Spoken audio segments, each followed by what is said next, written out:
அண்மையில் வெளியாகி super hit அடித்த மஞ்சுமெல் பாய்ஸ் படத்தில் கண்மணி அன்போடு காதலன் பாடலை பயன்படுத்தியதற்காக படக்குழுவுக்கு இசையமைப்பாளர் இளையராஜா திடீர் நோட்டீஸ் அனுப்பியுள்ளார். அதே சமயம் இந்த பாடலுக்கான அனைத்து உரிமைகளையும் 2 இசை நிறுவனங்களிடமிருந்து வாங்கியிருப்பதாக படத்தின் தயாரிப்பாளர் விளக்கமளித்துள்ளார்.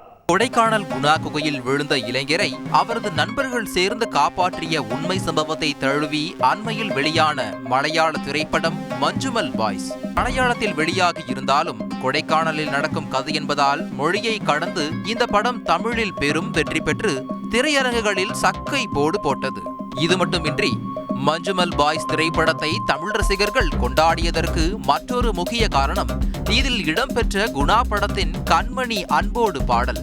டைட்டில் கார்டு முதல் குணா குகையில் விழுந்த சுபாஷை அவரது நண்பர்கள் மீட்டெடுக்கும் இறுதி காட்சி வரை கண்மணி அன்போடு பாடல் படம் நெடுகவும் திரைக்கதையில் பிரதான அங்கம் வகித்தது. கேரளா மட்டுமின்றி வெளியான அனைத்து மாநிலங்களிலும் பெரும் வரவேற்பை பெற்று 240 கோடிக்கு மேல் வசூல் செய்துவிட்ட பிறகும் மஞ்சுமெல் பாய்ஸ் திரைப்படத்தை ரசிகர்கள் தற்போது OTTயில் கண்டு ரசித்து வருகின்றனர்.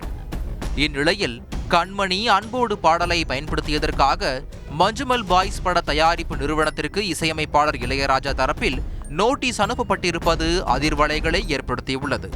பாடலை பயன்படுத்தியதற்காக உரிய இழப்பீட்டை வழங்க வேண்டும் என அந்த நோட்டீஸில் கூறப்பட்டிருப்பதாக தெரிகிறது.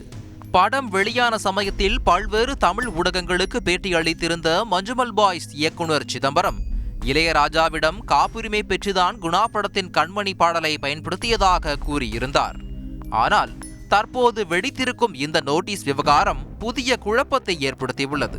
ஏற்கனவே இளையராஜாவின் பாடல்களை இசை கச்சேரி மற்றும் திரைப்படங்களில் பயன்படுத்தியதற்காக அவ்வப்போது காப்பிரைட்ஸ் பிரச்சனை எழும் சூழலில் இதில் மஞ்சுமெல் பாய்ஸும் சிக்கியிருப்பது பேசு பொருளாகியுள்ளது. செய்திகளை உடனுக்குடன் தெரிந்து கொள்ள உடனே சப்ஸ்கிரைப் பண்ணுங்க.